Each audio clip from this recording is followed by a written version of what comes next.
क्या हिंदुस्तान के पिछड़े और दलित समाज के लोगों ने अपराध किया था कि उसमें जन्म लिया? किसी ने भगवान के यहां दरखास्त दिया था कि मुझको तेली बना दो, मुझको लोहार बना दो, मुझको कुर्मी बना दो, मुझको कहार बना दो, मुझको अहिर बना दो, मुझको कलवार बना दो? इस हिंदुस्तान में अगर सबसे बड़ा कारण और सबसे बड़ी चीज अगर रही है सनातन काल से, तो वह हिंदुस्तान की जाति प्रथा। उस जाति प्रथा के कारण क्या क्या नहीं भोगा हमने। क्यों उपहास करते हो? मैं लोकसभा में हूं, अगर कोई कहे शरद यादव गए थे चुनाव लड़ने के लिए अमेठी में, लोकदल से नारा लगा था शरद यादव वापस जाओ, लाठी लेके भैंस चराओ। कर्पूरी ठाकुर जैसा नाई का बेटा गरीब, जिसके नेतृत्व में बिहार में इतना परिवर्तन किया, वो बिहार का मुख्यमंत्री बना, 27% आरक्षण दिया, हाई स्कूल तक फीस माफ किया, मिडिल स्कूल तक फीस माफ किया, 5 एकड़ से मलगुजारी माफ किया। और कर्पूरी ठाकुर के लिए नारा लगा था, कर्पूरी ठाकुर दिल्ली जाओ, छुड़ा लेके सैलून खोलो, सब आरक्षण मेरा खत्म कर दीजिए, लेकिन एक कर दीजिए, सरकारी नौकरी और सरकारी सेवा, इन दोनों के लिए अंतर जातीय विवाह को अनिवार्य करिए। न रहेगी जाति, न रहेगा बांस, न बजेगी बांसुरी। दाना उपजावे धान उपजावे हम, गेहूं उपजावे हम, अनाज उपजावे हम, मेहनत करे हमको बस समझते हैं आप भिखमंगा। शहर से ही मैं गांव का किसान हूं, गांव में पैदा लिया, गांव में पला, गांव में बढ़ा। किसी तरह से राजनीति के धारा में चलते चलते यहां तक मैं पहुंच गया। लेकिन जब कभी मैं खड़ा होता हूं तो मेरी नजर वहीं रहती है। चौधरी चरण सिंह जब भारत के प्रधानमंत्री बने, तब भी उन्होंने मुझे एक बार कहा था कि हुकुमचंद, भारत का प्रधानमंत्री हूं, लेकिन दिन में एक बार मेरी नजर अपने गांव में चली जाती है। वही कच्ची दीवार, फूस का छप्पर, वही कच्चा कुआं, वही गाय, वही भैंस, वही बकरी, वही ज्वार, वही बाजरा। तो जो जहां से पैदा लेके आता है, जिस संस्कार में पलता है, आप तो संस्कृत के भी विद्वान हैं अध्यक्ष जी, मनुष्य सब कुछ भूल जाएगा, लेकिन जिस संस्कार में पला है या बढ़ा है वो कभी भूल नहीं सकता है। तो मैं तो उसी संस्कार में पला हूं, बढ़ा हूं। मैंने गोबर देखा, मैंने बकरी की गिनती की, मैंने भैंस की गिनती की। अब संजोग से लोकसभा में आया हूं तो वो आंकड़े की गिनती करनी पड़ती है। Fiscal deficit, revenue deficit. अब मेरे जैसा आदमी उसमें उलझ जाता है कि बकरी गिनूं कि भैंस गिनूं कि डिफिसिट गिनूं। यहाँ आके डेफिसिट गिनो, वहाँ बाद में गिनो। और हम तो केवल वही खोजते हैं, जैसे युद्ध के बाद सीता माता के साथ जीतने के बाद, लंका विजय के बाद, जब बानर भालू के बीच में मणि की माला वितरित की जा रही थी, तो वो सब दाने को तोड़ तोड़ के बंदर देख रहे थे। सब हंस पड़े बड़े लोग कि आखिर बंदर बंदर तो है, ये माले क्यों तोड़ रहा है? पूछा कि तुम इस दाने को क्यों तोड़ रहे हो? तो कहा मैं इस हर दाने में सीताराम की मूर्ति देखना चाहता हूं, और जिस दाने में सीताराम की मूर्ति नहीं हो मेरे लिए निरर्थक है।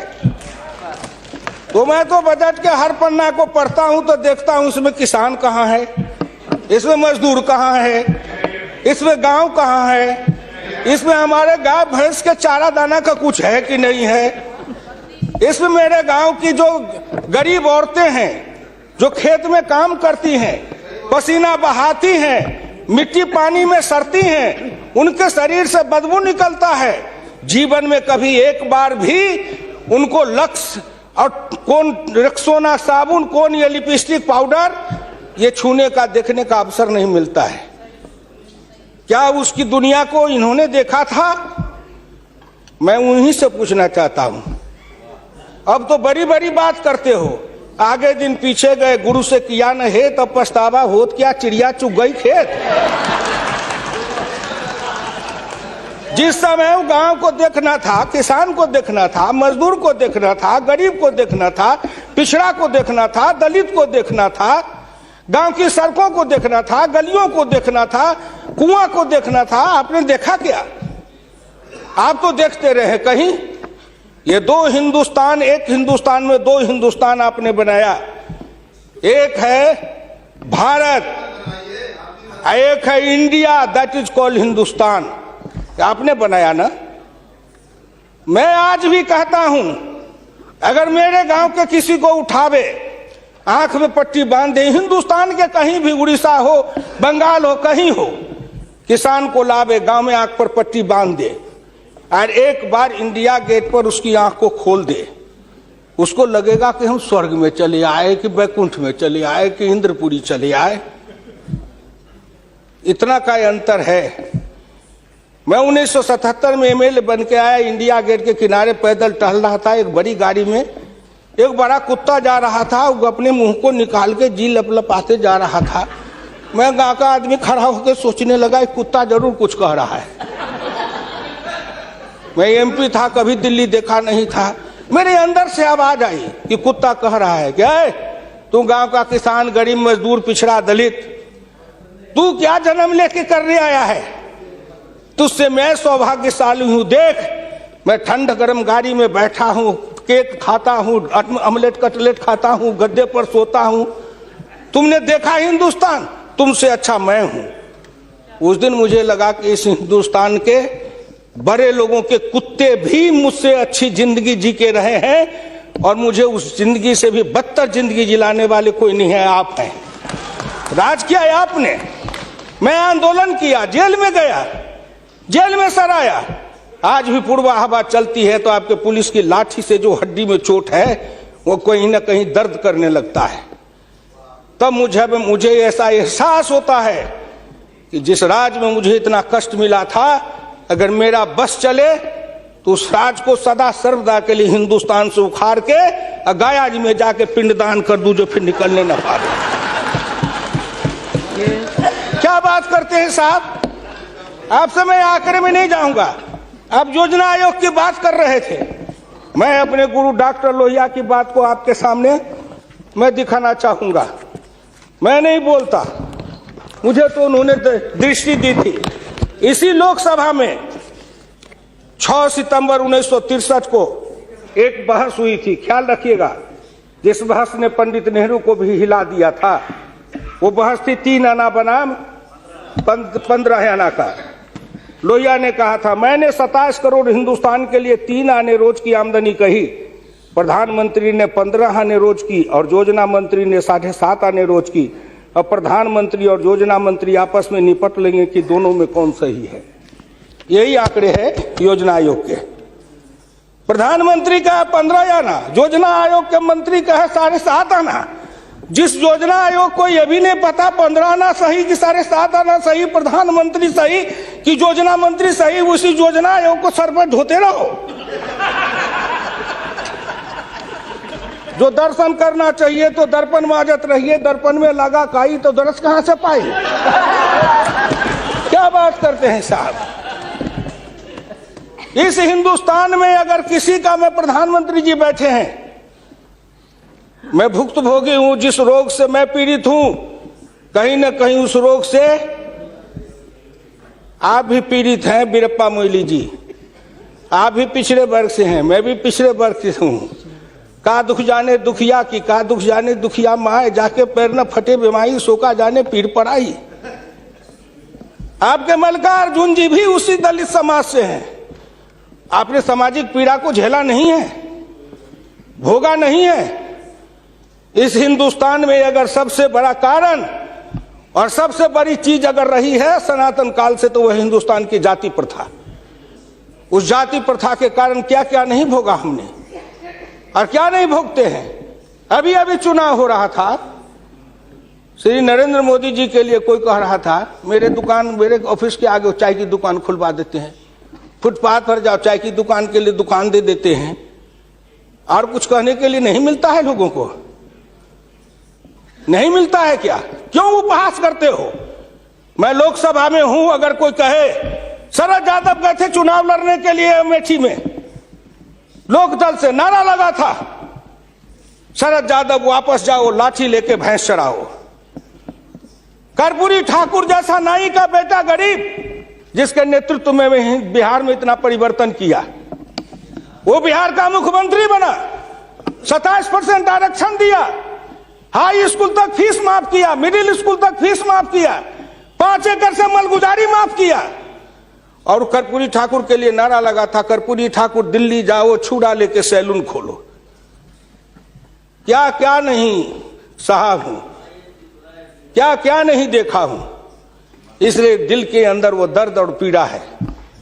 क्या फिर कहीं ना कहीं मुझे यह भी लगता है,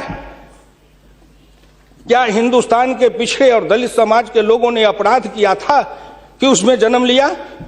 किसी ने भगवान के यहां दरखास्त दिया था कि मुझको तेली बना दो, मुझको लोहार बना दो, मुझको कुर्मी बना दो, मुझको कहार बना दो, मुझको अहिर बना दो, मुझको कलवार बना दो? कोई दरखास्त देके तो नहीं आया। आज वित्त मंत्री जी को धन्यवाद देगा, प्रधानमंत्री को, कि उन्होंने बजट में कुछ ऐसी योजनाएं बनाई है जिससे हिंदुस्तान के जाति प्रथा के बंधन को ढीला करने का अवसर मिलेगा। जब उनकी आर्थिक चेतना बढ़ेगी, आर्थिक विकास होगा कब? जब गांव में पैसा जाएगा तब, गरीब के हाथ में रोजगार जाएगा तब, उनकी आर्थिक उन्नति होगी तब कहीं जाके उनके जीवन में विकास होगा। आपने सोचा कि गांव का विकास कैसे होगा? क्या प्रधानमंत्री ग्रामीण सिंचाई योजना कोई मामूली है? खर्च पर पाबंदी लगाते हुए डॉक्टर लोहिया ने इसी लोकसभा में बहस करते हुए पंडित नेहरू से कहा था, मैं कुछ नहीं चाहता, एक काम कर दो, सारे लोगों के, बड़े लोगों के खर्च पर सीमा लगा दो, आय पर, आमदनी पर नहीं, खर्च पर सीमा लगाओ, इससे अधिक खर्च नहीं करेगा, और उससे जो पैसा बने उसके एक सिंचाई योजना बनाओ और 20 साल का बॉन्ड बनाओ। मैं कुछ नहीं कहता, केवल हिंदुस्तान के हर खेत में पानी पहुंचा दो, हिंदुस्तान की तरक्की हो जाएगी। डॉक्टर लोहिया इसी सदन में कहे थे। वो तो अग्रवाल थे, बनिया थे, उनको क्या जरूरी थी इस बात को बोलने का? लेकिन मैं कहता हूं कि हिंदुस्तान के गरीब, निर्धन, निर्बल और पिछड़ों का इस युग में अगर एकमात्र राजनीतिक मसीहा पैदा कोई लिया तो डॉक्टर राम मनोहर लोहिया थे, जिन्होंने जगाया, नेतृत्व को पैदा किया गांव के गली से। इसलिए मैं आपसे विनम्र प्रार्थना करना चाहता हूं कि अगर प्रधानमंत्री ग्रामीण सिंचाई योजना से हर खेत को पानी, हर हाथ को काम, दीनदयाल उपाध्याय जी ने कहा, डॉक्टर लोहिया ने कहा, 1 बीघा खेत और 1 गाय, अपनी खेती अपनी राय। हम तो ये लड़ते आ रहे हैं और आज वो सपना साकार हो रहा है। इसलिए मैं आपसे विनम्र प्रार्थना करना चाहूंगा कि सवाल है दृष्टि का, दिशा का और संकल्प का। आपकी दृष्टि कुछ और थी, अब दृष्टि बदली है। हिंदुस्तान के गांव के गरीब, पिछड़े दलितों ने मिलकर कन्याकुमारी से कश्मीर तक, कामरूप से द्वारका धाम तक, इस आसान मान के साथ आपके शब्दों में, जिनको आप अपने ऑफिस के आगे चाय की दुकान खुलवा रहे थे, वो चाय की बेचने वाला, रेल के फुटपाथ पर पानी पिलाने वाला गरीब, निर्धन, जिनकी मां मजदूरनी का काम करती थी, ऐसे के बेटा को भारत के प्रधानमंत्री की कुर्सी पर बैठाया कि नरेंद्र मोदी आएगा, भारत का प्रधानमंत्री बन जाएगा, गांव गरीब किसान मजदूर के भाग्य चमक जाएगा। उन्होंने इसलिए सपना को देखा है। प्लीज वो हो जाएगा क्या? ये 9 महीना में हो जाएगा। आप नेता बोलते थे, मैं सुन रहा था, मुलायम सिंह आदरणीय बोल रहे थे, मेरे साथी हैं, वर्षों तक समाजवादी आंदोलन में लड़े, कि 9 महीना में तो बच्चा पैदा हो जाता है। मैंने कहा कितनी वैज्ञानिक बात कर रहे हैं, ये तो वैज्ञानिकता है, प्रकृति का नियम है, 9 महीना में बच्चा पैदा होता है। लेकिन जो बच्चा पैदा होता है, क्या वो बच्चा 9 महीना में फिर बच्चा पैदा कर देगा क्या?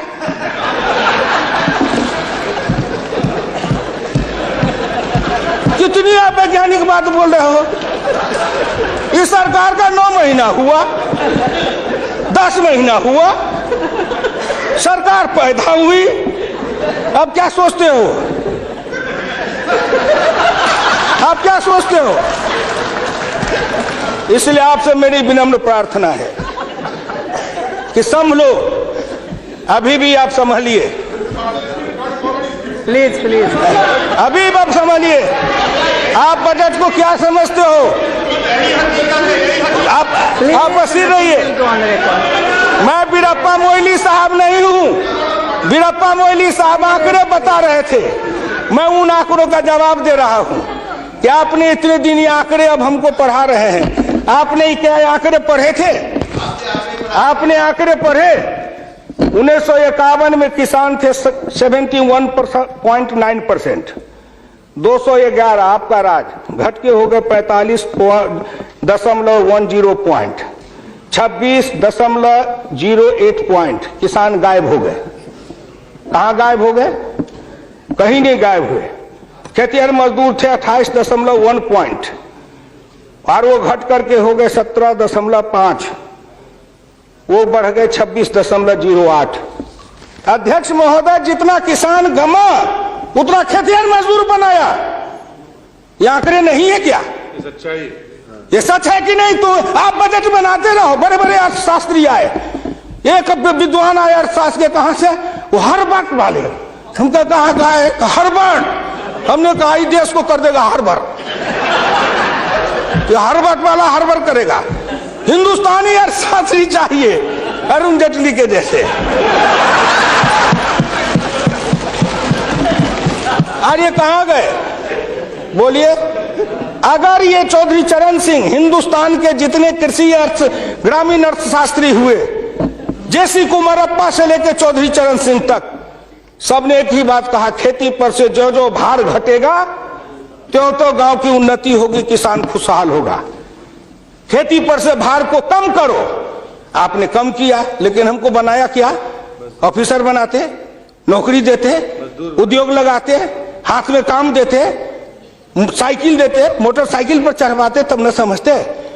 हम किसान थे, हमको मजदूर बना दिया, झुग्गी झोपड़ी में डाल दिया, गंदी जिंदगी, कीड़ा की जिंदगी जीने के लिए हमको रख दिया। जो गांव में बसने वाले थे वो 82.7 थे और घट के हो गए 68.08। 14% गांव के लोग गायब हो गए। कहां गायब हो गए? गायब होके कहां गए? आपके यहाँ दिल्ली में फुटपाथ पर सोते हैं, पेड़ के नीचे सोते हैं, पेड़ के नीचे जन्मते हैं, बलते हैं, बढ़ते हैं, पेड़ के नीचे शादी करते हैं, हनीमून मनाते हैं, वहीं फिर बच्चा पैदा करते हैं, फिर पेड़ के नीचे ही अपना परिवार बसाते हैं। हमारे बच्चे को लाया, हाथ में रिक्शा थमाया, ठेला थमाया, फुटपाथ पर काम करवाया, गरीबी से मजदूर किया, कुत्ते के जैसे जिंदगी जीने के हमको मजबूर कर दिया। और ऊपर से आप बताते हैं कि हम अब तुम्हारे लिए क्या दे दिया? फूड सिक्योरिटी दे दिया। फूड सिक्योरिटी, दाना उपजावे, धान उपजावे हम, गेहूं उपजावे हम, अनाज उपजावे हम, मेहनत करे हम, हमको बस समझते हैं आप भिखमंगा। फूड सिक्योरिटी, हर आदमी पर 1 किलो चावल और 3 किलो गेहूं देंगे। आप बड़े बड़े बड़े बजट वाले और शास्त्री वाले हैं, महीना में 1 किलो चावल खा के रहो, एक आदमी 3 किलो गेहूं खा के रहो। ये गरीबी का उपहास है, हमारी निर्धनता और गरीबी का उपहास है। आओ आओ, 1 किलो चावल देते हैं, 1 महीना में खाओ। महीना में 26 रुपया, जिसकी रोज की आमदनी आप कहते हो गरीबी रेखा के नीचे है, और चावल गेहूं बांटेंगे 70% को। क्या आंकड़ा है आपका? यही बजट बनाते थे ना, मैं उसी को कहता हूं, यही आपका आंकड़ा। गरीबी, चावल गेहूं खाए 70-80%, हमको कहो गरीबी की रेखा के नीचे है 26%। कबीरा बाँचे आखिन लेखा, पंडित बाँचे पोथिन लेखा। हम तो आंख से जो देखते हैं वो बोल रहे हैं। आपने क्या किया? हम कम किए, कहते हैं किसान किसान किसान किसान विरोधी है। हिंदुस्तान में 90-91 में 185.2 मिलियन हेक्टेयर खेती की जमीन थी, और आपके राज्य में 2011-12 में 182 मिलियन हेक्टेयर हो गई। ये जमीन कहां गई? हम खा गए? हमारे गांव के लोग खा गए? कौन खा गए? जो खाए हो। लेकिन मैं इतना जानता हूं कि आप हमारी जमीन खा गए। और दूसरे तरफ जो गैर कृषि योग्य भूमि थी 90-91 में 21.22 मिलियन हेक्टेयर, 11-12 में हो गए 26.29 हेक्टेयर। गैर कृषि योग्य भूमि बढ़ी है, कृषि योग्य भूमि का ह्रास हुआ। उल्टे बात कहीं पर निगाहें, कहीं पर निशाना। न कुछ मिले तो कुछ कहिए, ना कुछ मिले तो विरोधी में गए तो कुछ ना कुछ तो कहना है ना, नहीं तो दुनिया कैसे देखेगी कि विरोधी का काम कर रहे हैं। इसलिए आपसे मेरी विनम्र प्रार्थना है, अगर विरोधी का काम भी करना है तो आप अपने नेताओं को कहिए कि कुछ दिन हमारे पास आए, 6 महीना ट्रेनिंग दे देंगे कि हम विरोधी थे तो क्या करते थे। अरे नाटक भी करिए तो किसी डायरेक्टर से सीख तो लीजिए, जो गरीबी का डायरेक्टर है उससे सीखे नहीं, गरीबी का नाटक खेल रहे हैं। ये गांव में नाटक में हनुमान जी का पाठ करने वाला नहीं आया, उसने सोचा कि आज तो नाटक नहीं होगा। एक बहुत मोटा तगड़ा दुकानदार था, उनको पकड़ लाया, कहा तू नाटक कर, केवल खड़ा रहना। और जब वो खड़ा होकर पाठ करने लगा तो रावण ने डांट के कहा कि कहाँ गए, लाओ तेल घी लाओ, इसके पूंछ में आग लगाओ। उसको हुआ कि अब तो जल के मरेंगे। तो कहा हजूर हम तो हनुमान जी नहीं है, हम तो बनिया है, अपनी दुकान चला रहे थे। वैसे ही आप नाटक करिएगा। इसलिए आपसे मेरी विनम्र प्रार्थना है, आपसे मेरी विनम्र प्रार्थना है कि इसको देखिए। दृष्टि दिशा, जब तक आपके पास में दृष्टि नहीं बनेगी, आपकी दिशा नहीं ठीक थी, आपकी दृष्टि नहीं ठीक थी, तो आप संकल्प क्या कर रहे थे। चलता है सब, आप कहे कि हम भी चले, आपका बजट चला, आपकी अर्थनीति चली, आर्थिक विषमता, सामाजिक विषमता, राजनीतिक विषमता, प्रशासनिक विषमता। क्या मैं पूछता हूं कि आपके किसी बजट से इन विषमताओं को अंत करने के लिए कोई काम किया? नहीं किया। इसलिए हमारे गुरु डॉक्टर लोहिया कहते थे कि हिंदुस्तान में जब तक जाति प्रथा है और जब तक इस जाति प्रथा का रोग रहेगा तब तक हिंदुस्तान का कल्याण नहीं होगा। भ्रष्टाचार के पीछे भी जाति प्रथा है। कोई माननीय प्रधानमंत्री बैठे हैं हिंदुस्तान के अंदर, किसी को अगर चाहेंगे कुछ कर दे प्रधानमंत्री रहते हुए, क्या है जो कर देंगे। जिस जात का सरकारी नौकर होता है, मैं भी इतने दिन तक 54 वर्ष रह के देखा, मंत्री रह के देखा, जिस जात का सरकारी नौकर, उसके ऊपर कलम उठाइए तो उसके जात का न जाने कहां से कहां सभी जगह से लोग आ जाते हैं उसको बचाने के लिए। जात पर हमला, अगर किसी बेईमान पर हमला है तो जात पर हमला, किसी भ्रष्टाचारी पर हमला है तो माना जाता है जात पर हमला है। इस जात को तोड़ने के लिए सबसे बड़ा कदम उठाना पड़ेगा। मैं वित्त मंत्री जी को धन्यवाद देता हूं, प्रधानमंत्री जी को, कि कुछ योजनाएं ऐसी आई हैं, लेकिन मैं एक प्रार्थना करूंगा। हमको कहते हैं कि आरक्षण की बात मैं कहता हूं शुरू दिन से, सदन सहमत हो और आप भी सहमत हो तो प्रधानमंत्री जी से कहूं कि तुरंत लागू करिए। लेकिन इसमें सहमति का सवाल है, राष्ट्रीय सहमति, सदन की सहमति, आपकी सहमति। सब आरक्षण मेरा खत्म कर दीजिए, लेकिन एक कर दीजिए, सरकारी नौकरी और सरकारी सेवा, इन दोनों के लिए अंतर जातीय विवाह को अनिवार्य करिए। न रहेगी जाति, न रहेगा बांस, न बजेगी बांसुरी, जातियां टूटेगी। अंतर जातीयता के कारण हिंदुस्तान में एक जाति बनेगी, वह जाति बनेगी भारतीय, वह जाति बनेगी मानव जाति। इन जातियों के रेखा को तोड़िए। इसके लिए अगर कर सकते हैं तो आप सहमत है तो बोलिए। आप कहते हैं गरीब और अमीर मिटा देंगे, लेकिन न्यूनतम और अधिकतम की रेखा तय कर दे, यह सरकार करना चाहे, नरेंद्र मोदी जी चुटकी में कर देंगे, क्योंकि इनका क्या बिगड़ेगा, इनका कुछ नहीं बिगड़ेगा। नरेंद्र मोदी जी अगर न्यूनतम और अधिकतम की रेखा तय करेंगे तो इनका कुछ जाएगा, न परिवार का जाएगा, न बाल बच्चे का जाएगा, किसी का कुछ नहीं बिगड़ने वाला है। लेकिन चिल्लाने लगेंगे तो हम 100 से कम, न 1000 से ज्यादा, समाजवाद का यही तकाजा। बड़े समाजवाद की बात करते हैं, मैं ज्यादा समय नहीं लूंगा, मैं इनको समाजवाद की बात अपने गुरु डॉक्टर लोहिया की पढ़ के सुना दूंगा। और हमारे कुछ समाजवादी हैं, अब वो तथाकथित समाजवादी हो गए हैं। समाजवादी तो रहे नहीं, लेकिन तथाकथित हैं। आप मुझको कह देंगे कि आप भाजपा में चले गए, मैं भाजपा में क्यों आऊं? आपके ऐसे दल बने, इस दल के टुकड़े 1000 हुए, कोई यहाँ गिरे, कोई वहां गिरे। मैं कहां दौड़ा फिरता, मैं चला आया भाजपा में। मैं भारतीय जनता पार्टी के नेताओं को धन्यवाद देना चाहता हूं कि हुकुमदेव नारायण 3 बरस से ज्यादा किसी पार्टी को दुरुस्त नहीं रहने देता था। आज 20 बरस से भारतीय जनता पार्टी में अटल अटल खड़ा हूं। इस पार्टी में जब तक कोई ताकत नहीं है, अडवाणी जी में, अटल जी में, नरेंद्र मोदी जी में, इन सब लोगों में जब कोई गुण नहीं है, तो मेरे जैसे उदंड आदमी को 20 वर्ष तक अपने पिंजरे में रख लिया है, कोई साधारण योग्यता है? इस बात को समझो।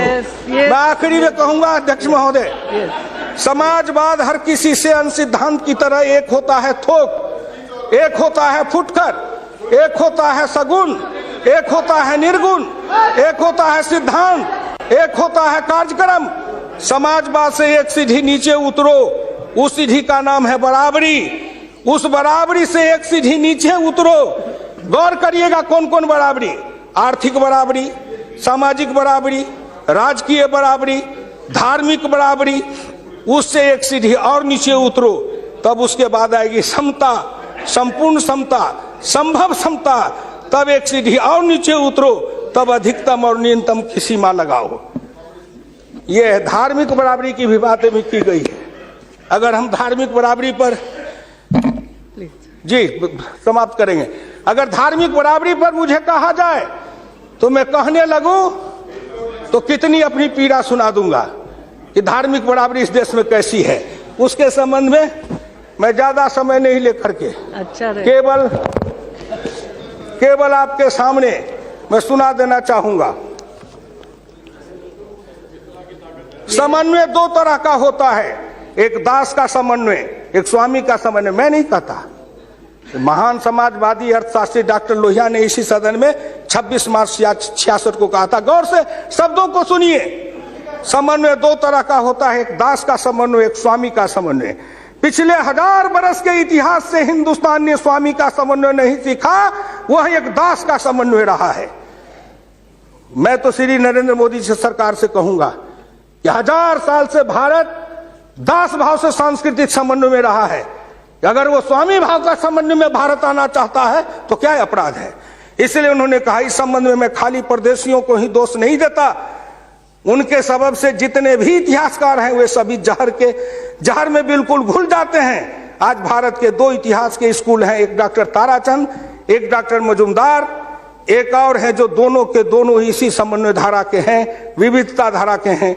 भारत क्या है उसको भूलकर भारत के जो विभिन्न अंग है उनकी तरफ निगाह चली जाती है। क्या बात करते हैं साहब। तो इससे मेरी विनम्र प्रार्थना है सदन से, अध्यक्ष महोदय, मैं हाथ जोड़ के प्रार्थना करता हूं सदन से भी, और इस लोकसभा के चैनल को हिंदुस्तान के करोड़ों लोग देख रहे हैं। मैं उन गांव के गरीबों, किसानों, मजदूरों से कहता हूं, गांव गरीब, मजदूर, किसान, पिछड़ा, दलित और नौजवान, मिलके देश बनाओ, आओ देश बनाएंगे। और नरेंद्र मोदी के प्रधान रहते हुए एक बार नहीं, अगर हिंदुस्तान में आपने जितने दिन रहा, एक बार में तो थोड़ी सी रेखाएं बनाई जाएगी, दूसरे बार में मिट्टी डालेंगे, तीसरे बार में तब न पिचिंग करेंगे। तो हमको भी आपको इतना समय दिया, तो मैं गांव गरीब, किसान, मजदूर, पिछड़े, दलित, इन सब से हाथ जोड़ के प्रार्थना नौजवानों से करना चाहता हूं, आओ कदम में कदम मिलाओ, मिलके हिंदुस्तान को बनाओ, समता लाएंगे, आर्थिक समता, सामाजिक समता, राजनीतिक समता। अगर इन्होंने मुझको 12 रुपया महीना पर जीवन बीमा कर दिया तो बड़े लोगों का कलेजा फटने लगा कि 12 रुपया में सबको जीवन बीमा कर रहे हैं। खेत में काम करेंगे, बीमार पड़ेंगे, मरेंगे, तो हम जिम 1 रुपया, हाँ 12 रुपया साल, 12 रुपया साल, 1 रुपया महीना। तंबाकू का गुटखा भी खाते हैं तो 3 रुपया में मिलता है, उससे भी सस्ता जीवन बीमा इस सरकार ने दे दिया गरीबों को।